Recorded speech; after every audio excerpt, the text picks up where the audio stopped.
Welcome to Understand the Math. In this video, I'm going to show you how to calculate the average rate of change of a function and then walk through two example problems so that you can see exactly how this works. Let's begin by learning about what formula we're going to use to calculate the average rate of change of a function. The average rate of change of a function between 2 points equals the slope of the secant line between those 2 points. I have an example here that illustrates this. The average rate of change of this function between the point 6,3 and the point 4,1 is equal to 1 because the slope of the secant line between those 2 points is equal to 1. Notice that when the slope is positive, the average rate of change is positive. We can also see that the slope of the secant line between the point 2,3 and 4,1 is equal to -1, and this just means that the average rate of change between those 2 points is negative. Let's now look at the formula for calculating the average rate of change of any function y is equal to f of x between x is equal to a and x is equal to b, or we can say on the interval between a and b. Since the average rate of change is just the slope of the secant line, it's going to be equal to delta y, which is just f of b minus f of a. That's just the difference between the two y values, divided by delta x, which is b minus a, which is just the difference between the x values. Delta y is f of b minus f of a, and delta x is b minus a. Notice that b is the larger number, the point on the right, and a is the smaller number, the point on the left. Let's now do some examples.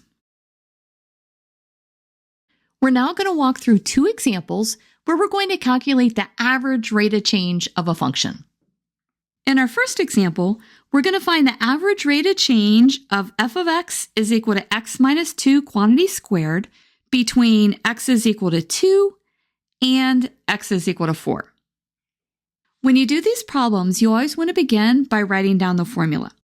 Our average rate of change is equal to f of b minus f of a, all divided by b minus a. Now we need to look back up at our problem and decide which point is A and which point is B. A will be the smaller point, so we'll mark down that A is going to be 2, and B is going to be our larger point, so we'll mark down that B is equal to 4. Since A is 2 and B is 4, our average rate of change is going to be f at 4 minus f at 2, all divided by 4 minus 2. Let's now evaluate f at 4.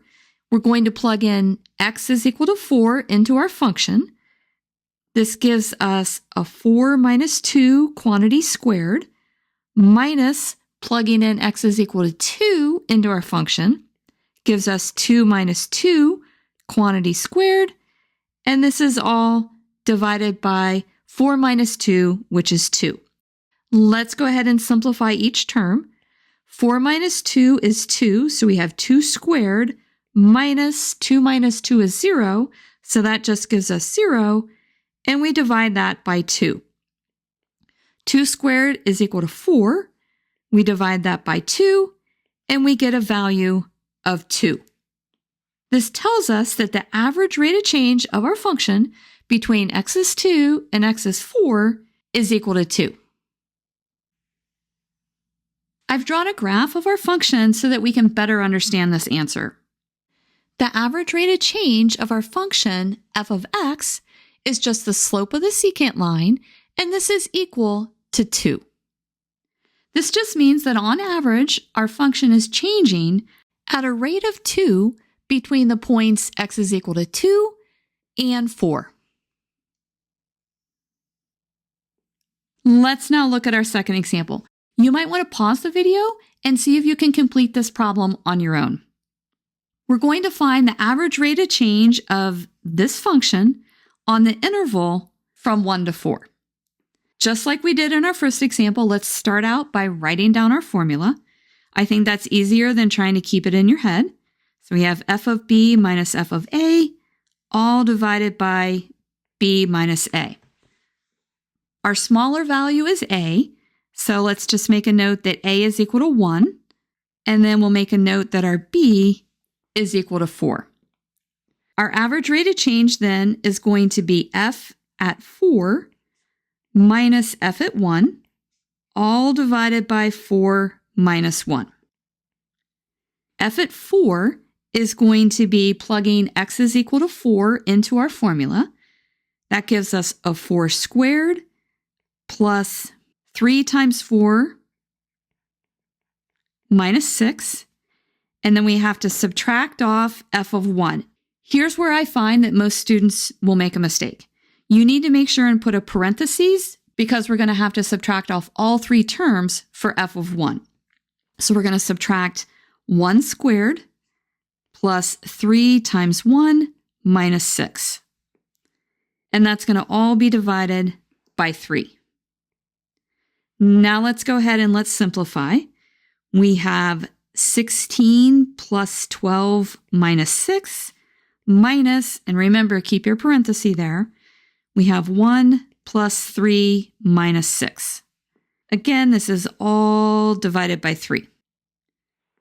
Our first expression is going to be 28 minus 6, which is going to give us a 22.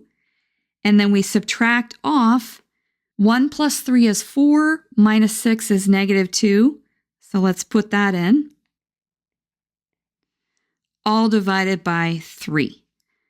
This gives us 22 plus 2 divided by 3, which is 24 divided by 3. And we can squish in our answer here. 24 divided by 3 is 8. This tells us that the average rate of change of our function on the interval between 1 and 4, or between x is 1 and x is 4, is equal to 8. You now know how to find the average rate of change of a function and should be able to work some of these problems on your own.